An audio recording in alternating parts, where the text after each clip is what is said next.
Hi boys and girls, I wanted to take time today to show you how to do a really cool project. It is marbled Sharpie tiles. They make great pieces of artwork if you're redoing your bathroom, or hey, if you just need a coaster, they're really cool too. I've got a couple to show you that I've done already. They're really neat, shiny, lots of colors. I have felt glued to the back of them so that when I set them down on my table, I can slide them all around and you won't hear anything. This one as well. So I'm going to show you some of the materials that I used that you can use to do this at home. So the first thing that you're going to need is a basic white ceramic glazed tile. These I believe came from Lowe's. Or you could get them at any hardware store. Maybe you just have some lying around your garage, but they're not textured, they're completely flat and glazed. So if you're doing this project at school, you might have two of them. I have a really nice foam tray that I've saved from lunch, but any tray will work as long as it is plastic. Probably stick with plastic. So I'm going to place my tiles in here. This will be my work area, to keep everything neat and tidy. And I know the kind of projector back there isn't the greatest, but we will just go with the flow. I'll show you everything on camera. So I have some pre-cut little pieces of felt and some good old-fashioned Elmer's glue. And I'm just going to put a piece of felt on every corner. And so this doesn't get lost, I'm going to make sure I put my name on the back. Sharpie works great. We're going to be using those today anyway. Maybe you want to also include the year. This video is being made in 2018, so got that data right here. Here's the front. One dot of glue, I always tell my students to put it on the actual piece of fabric they're using. So this is what I'm using about as much, and I'm lining it up with the corner, but also keeping it inside. I don't want it sticking out over the edge. I'm just using some scraps of blue that we had, so it doesn't really matter what color because you won't be seeing it. I'm going to go ahead and lay that down on each corner. I'll show you on the screen where I'm putting that. So a little bit more in this corner. You're going to want to do that to both of them if you're doing a pair of coasters. If you're on the special project at school. So a name on the back.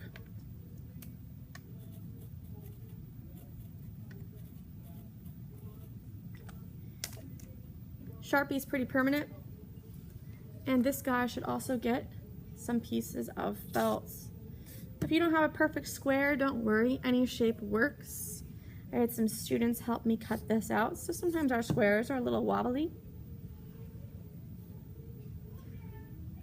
But as long as you have a piece of fabric down there, it'll be fine. I know there's some really cool squares and circles that are at the dollar store you can get that are peel off and stick. Those also, I have heard, work really well. So once you have your felt on, you can go ahead and turn them over because we're going to be ready to add our color.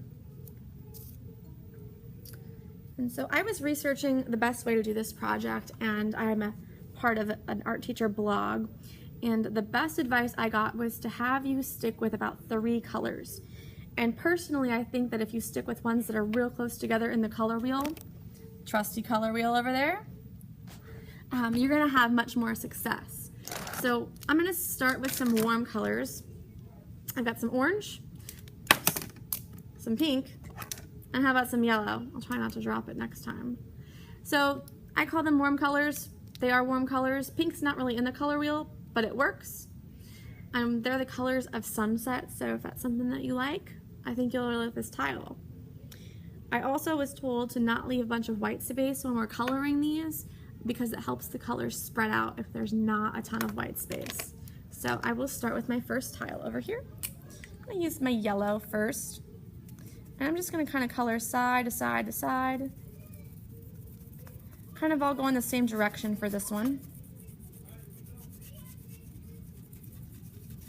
Maybe a little bit over the edge. Yellow is a pretty happy color, so I'm going to get a lot of it on there. No, it's kind of hard to see. Let's see if I can get the color to adjust. There you go. It's about as much yellow as I've got. I'm going to go ahead and add some orange in. It's really dark. It almost looks like a red orange, but that's okay. Overlap it in some of my yellow. And then finally, I think I'll use my pink. Fill this in.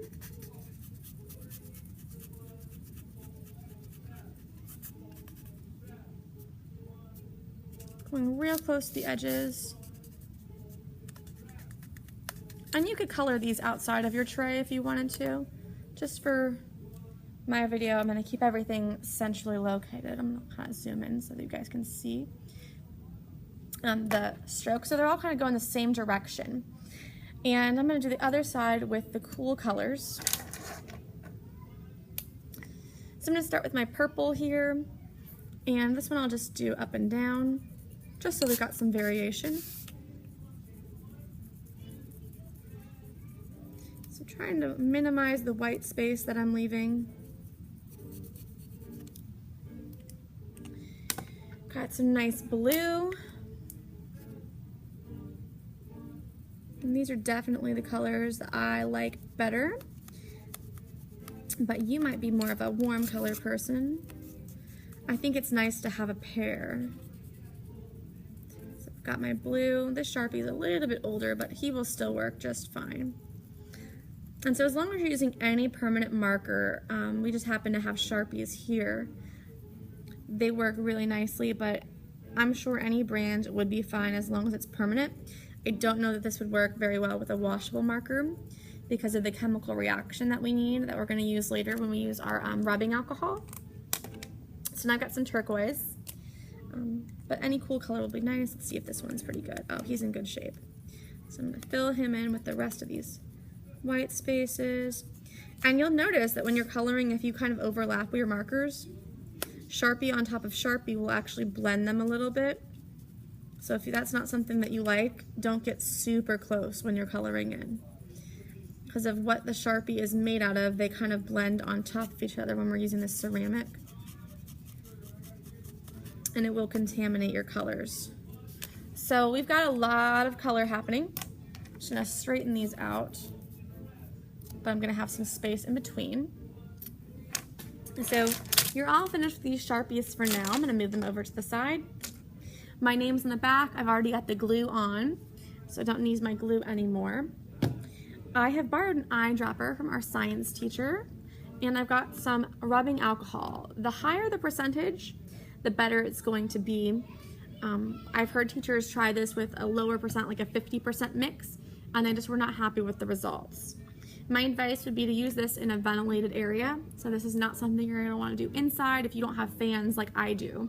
I've got plenty of fans in the art room, so it shouldn't really give me a headache.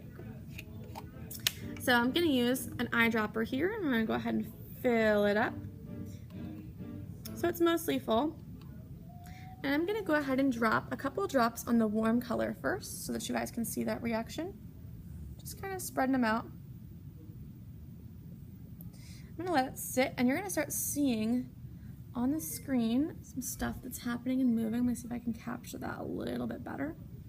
The colors are gonna run together. And it takes a minute. I'm gonna go ahead and do it with the cool side, another full dropper.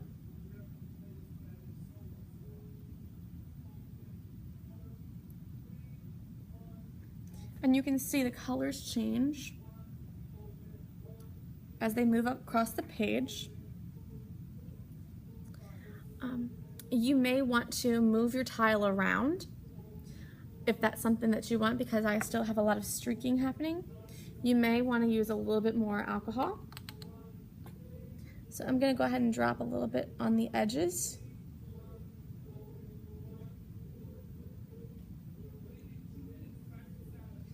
And just let it spread out and do its thing. Gravity is pulling it, and it's moving all around.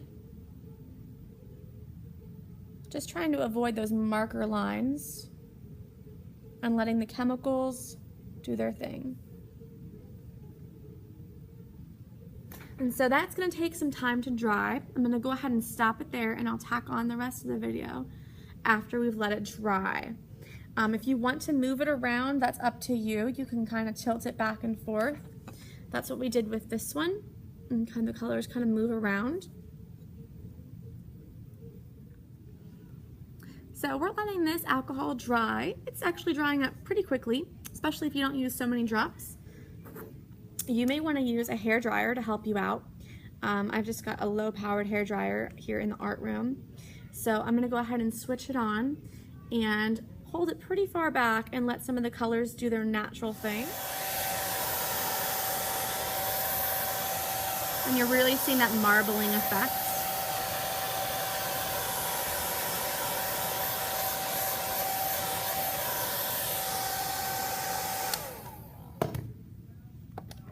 So, taking a break from my hairdryer because they're actually pretty dry, which means they're ready for your final step, and that's a glaze. This happens to be Krylon Triple Thick Crystal Clear Glaze. This will definitely, you want to use an adult's help with this. I spray this outside of the classroom. This one came recommended to me, but I'm sure any clear glaze or any clear spray paint is going to work. You just want a good seal. That's pretty much it. They're going to get their spray. They're going to look like this. This is about 5 to 10 minutes of drying time maximum. I hope you enjoyed this project. If you want to see some more awesome projects, check out my YouTube channel. And you can subscribe. Every time I upload a new one, you'll get to see it. And we do lots of cool stuff like this. So, have a great day.